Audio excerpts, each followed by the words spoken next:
చాలా ఫోకస్డ్గా ఉంటుంది బీఆర్ఎస్ పార్టీ ఎప్పుడు కూడా ఎన్నికల పాయింట్ ఆఫ్ వ్యూలో.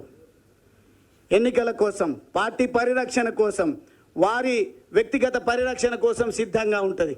ఒకవేళ కనుక నేను నా ఆత్మీయులతోన ఒక్కరితో చర్చించినా నాకు తెలుసు ప్లాన్ బి సిద్ధంగా ఉంటుంది బీఆర్ఎస్ పార్టీలో.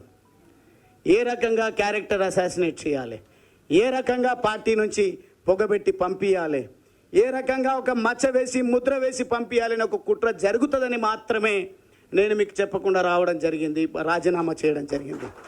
చేరే సందర్భంలో కూడా నిర్ణయం తీసుకున్న తర్వాతనే నా కాంగ్రెస్ వాళ్ళు కూడా అడిగిండ్రు, బీజేపీ పార్టీ వాళ్ళు కూడా నా మూమెంట్ చూసిన తర్వాత తమ్ముడు అన్న రండి అని చెప్పేసి అడగడం జరిగింది.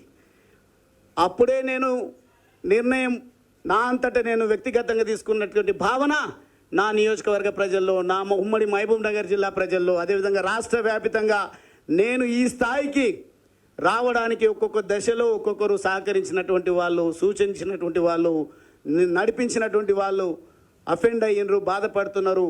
ఇక చేరికనైనా అందరితో చర్చించి తీసుకోవాలనే ఆలోచనతోన రిజిగ్నేషన్ అయిపోయిన తర్వాత నేను అందరితో మాట్లాడడం జరిగింది. నాకు 2 పార్టీలలో కూడా అవకాశం ఉంది, కానీ నేను ఒక కన్ఫ్యూజన్ స్టేట్లో ఉన్నా. కారణం ఏంది అని అంటే, నాకేమో పదవి కొత్త కాదు, వాస్తవంగా చిన్న వయసులో ఆ భగవంతుడి దయ, మా తల్లిదండ్రుల ఆశీర్వాదం, నా ప్రజల దీవెనల వల్ల, అదేవిధంగా నా హార్డ్ వర్క్ వల్ల నేను 2 సార్లు శాసనసభ్యుడైనా. మళ్ళీ శాసనసభ్యుడు కావాలనో, పార్లమెంట్ సభ్యుడు కావాలనో, నామినేటెడ్ పదవులు కావాలనో అనేది నాకు కాంక్ష లేదు. ఈరోజు 10 రూపాయల సభ్యత్వం అన్న ఏదైతే ఇచ్చిండో, 100 రూపాయలు అంటారు, 100 రూపాయల సభ్యత్వం కూడా అవసరం లేదు.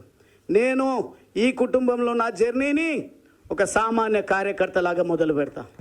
మీరిచ్చేటువంటి ఆలోచన, సలహాలు, సూచనలు తీసుకొని మీరు ఏదైతే దేశ రక్షణ కోసం, తెలంగాణ రాష్ట్రాన్ని కాపాడడం కోసం, అవినీతి రహితమైనటువంటి పాలనను ప్రజలకు అందించాలనే ఒక ఆలోచనతోన మీరు ఏదైతే ప్రయత్నం చేస్తూ ఉన్నారో ఆ ప్రయత్నాన్ని ముందుకు తీసుకుపోయే విధంగా ఒక నిఖార్సైనటువంటి కార్యకర్తగా మీకు అందరికీ కూడా తెలుసు.